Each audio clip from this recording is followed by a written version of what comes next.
Boom. All right, so here in day 17, good morning to you as well, Whitney. I know you're tuning in via this recording, so this is all for you. So if we will, we're going to go ahead and read today's thought starter, and then I'm going to open the line up and allow you to share what this means to you, because this is, when it's all said and done, where we are headed and where we're going with this. So today, day 17, this is what I said here. The road of failure leads to the highway of your dreams. The road of failure leads to the highway of your dream. So let's open up the line. If you'll unmute yourself, if you're in a position where you can talk. If you can't, I understand. But I want to hear from you. So the road of failure leads to the highway of your dream. What does that speak to you?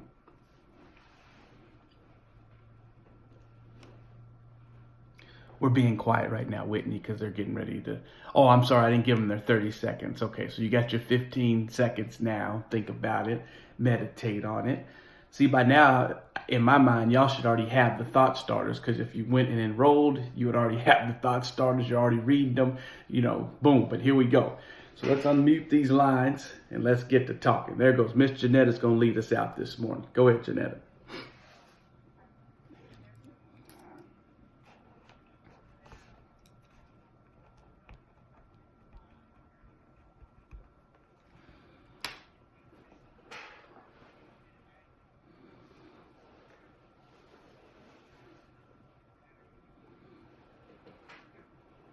Good stuff. I love it. Good stuff.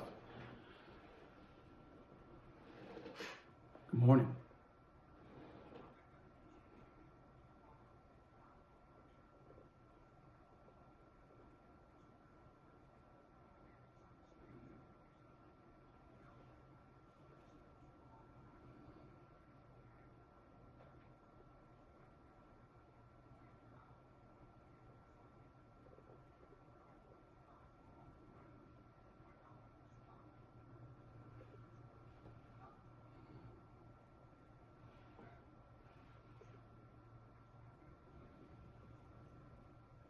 Good stuff. Good stuff. Good stuff. Anybody else? The road of failure leads to the highway of your dreams.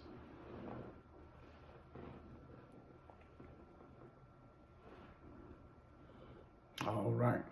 All right. So let's go ahead and jump in. Psychologist Joyce Brothers said the person interested in success has to learn to view failure as healthy, inevitable part of the process. We talked about paradigms a couple of days ago, and in the course of your paradigm, it is truly how you view something, see something, based on what you receive from that thing. So, of course, we've heard the term, and you're now hearing it more and more, but when sports really speaks to winning or losing from a scoreboard standpoint. And so the first thing I tell you is you have to redefine the scoreboard when you are in the pursuit of success. The scoreboard is not just the outcome or the final place that you end up, because we all know that you can shortcut, you can manipulate, you can cut down, you can hurt, you can do various things to get to the end result. So it's not just getting to the end result that's important, but truly it is who you are and what you become through the process that helps you get there. I've had people hand me $100 before, and I've had to work for $100 before. And it seems as if in the course of it, that when I work for something, I can appreciate it greater sometimes than if somebody just hands me something.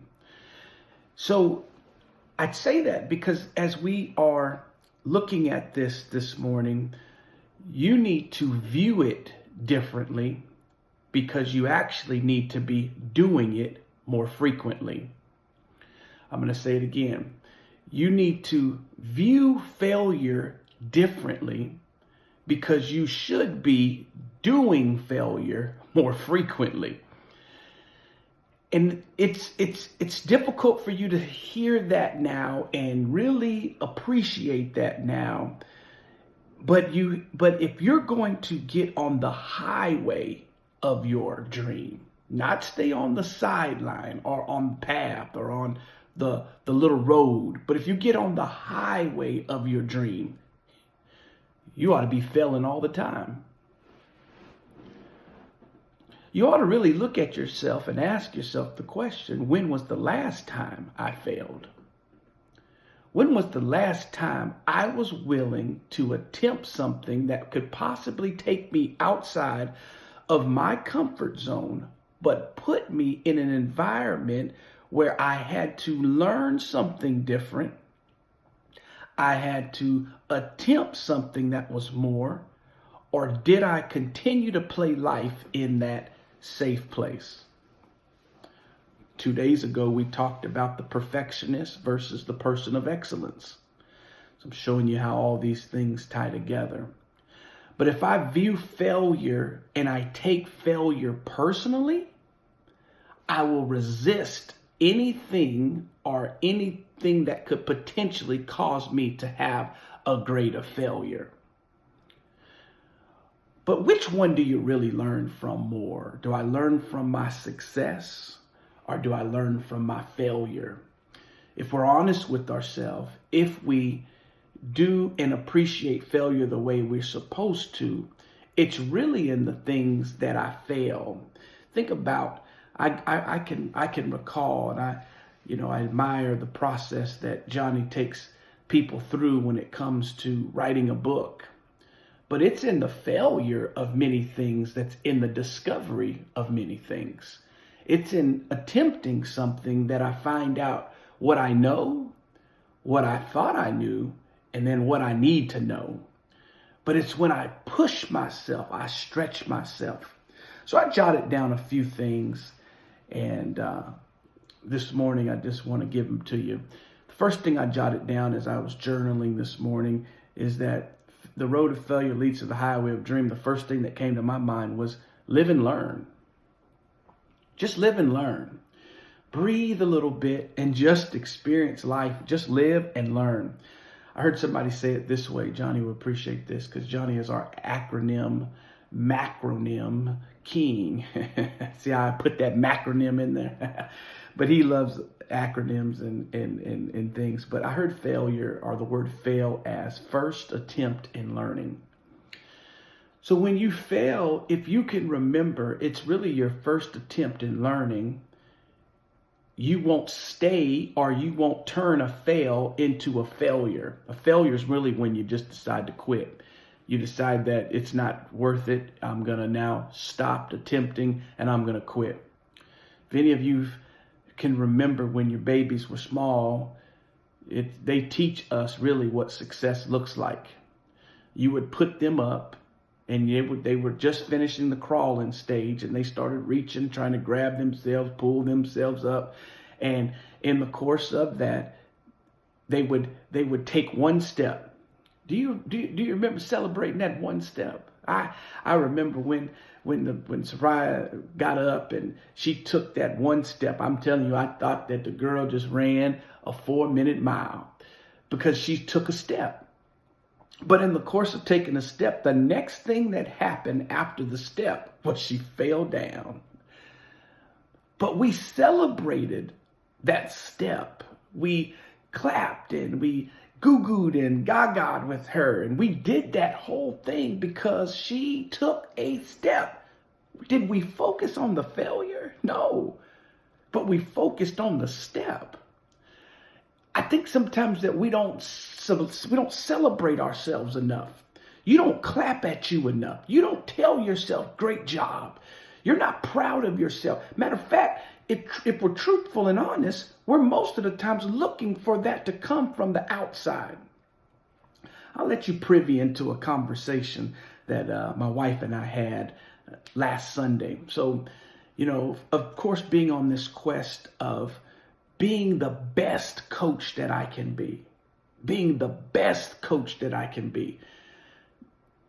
I share with her things because she goes through, because she's an instructional coach from the educational aspect. And so she hears things from things at trainings that sometimes I don't get privy to. So she brings those things back and all the trainings I go to. So we just kind of play that iron sharpen iron.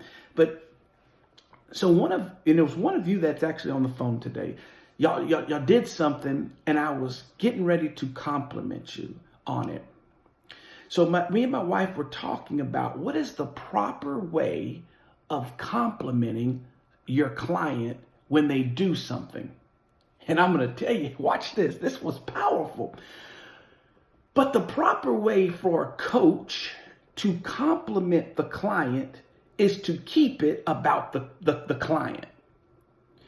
Now, we sometimes on the client side are looking for that affirmation or approval or place of acceptance from the coach. When the coach finally gets to the client to the ideal state, the accountability is there for and only for the person to stay on track.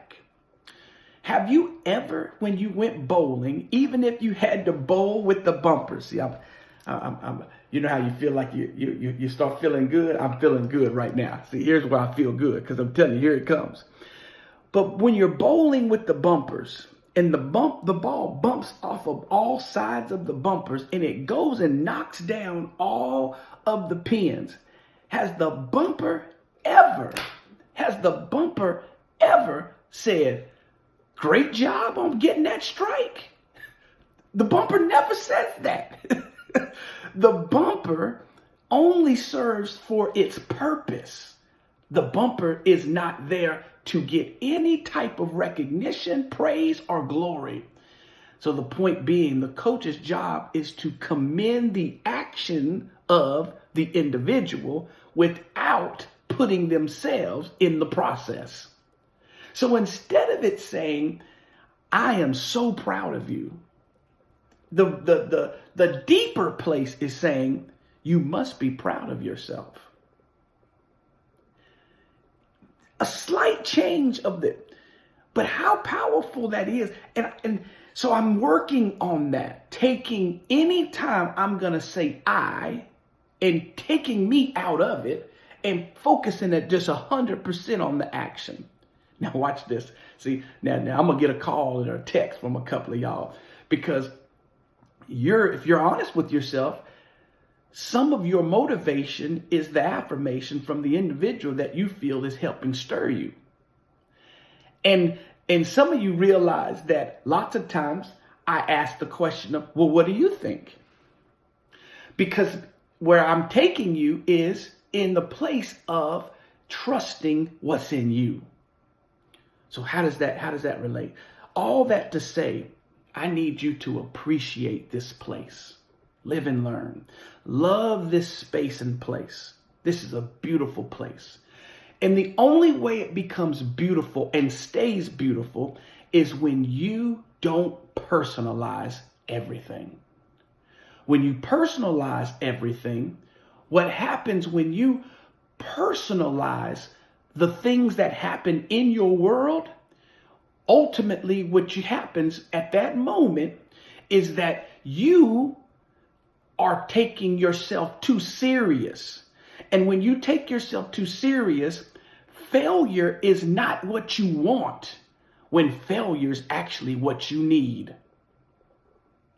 You need failure in your life. You need to appreciate that, because the people that celebrate those things are the people that want to see your best occur. Now, failure is only final when you finally say, "I'm done." Failure's never final when you just say, "I'm going to learn." So let me give it to you this way. Keep your yearning for strong. When I yearn for my next level and I fail on this level, the yearning's what causes me to get up. Go back to the little illustration I gave you about your child. How many of us know we always would put some item up in front of them that they wanted? It was the item that they desired that caused them to get back up after falling. So when you fail and you stay down, my question to you is, did you really want what you started off for? See, if I want that so bad, the process is not what's going to, I don't care what you put in the process. My yearning will cause me to go through the process, and I will learn anything that I need to learn. I will fall and I will keep getting back up, all because I was willing to go through what? The process. Okay? So we gotta shut this down. So let me give you two more here. Creativity is the strongest in the individuals that understand that failure is just part of it. The most creative people I know were those that were willing to fail. Okay? So then my last piece is, you got to ask yourself, what really is failure? What really is failure? So watch this. Some of you have the right idea that you have right now. Now you got to make sure that here's where failure comes. Maybe you did it at the wrong time. Maybe you did it with the wrong people. Maybe you just did it at the wrong moment. So it's not failure, y'all. Appreciate this place. So as we conclude, look at the quote again. The road of failure leads to the highway of your dream. Audra put in here, failure is not always bad. It's what you learn out of the situation. Yes, ma'am. Johnny Mack just added back, fail your way to a fortune. Yes, sir. So I just want to encourage you today. If you haven't failed lately, you're playing life too safe. If you haven't failed lately, you're playing life too safe. Play life with your pencil. You can erase it. You can learn from it. You can try again. You can do it again. Play it with that, not a permanent marker. For those that play with the permanent marker, you're so cautious of what you put down because you know you can't take it off. Scratch through some stuff. Erase some stuff. But play life with your pencil. Have a great day. Thank you for jumping on the call. I'm telling you right now, you're on your way to being everything that you designed and desire. You just got to keep pushing. You just got to keep growing, and you just got to keep going. So I appreciate everybody that's on the call. I'll see you again tomorrow morning at 6 a.m. Doesn't matter your age or stage, race or place. Whatever you do, whatever you do, make sure you win. All the men on the call, don't forget, it's Thursday. If you want to jump on Johnny Mack's call, National Men's Prayer Call, it's Thursday. We would love to have you on that call. It starts at 7 o'clock. Ladies, y'all go on and start your day, and we'll talk to y'all again on tomorrow. Bye-bye.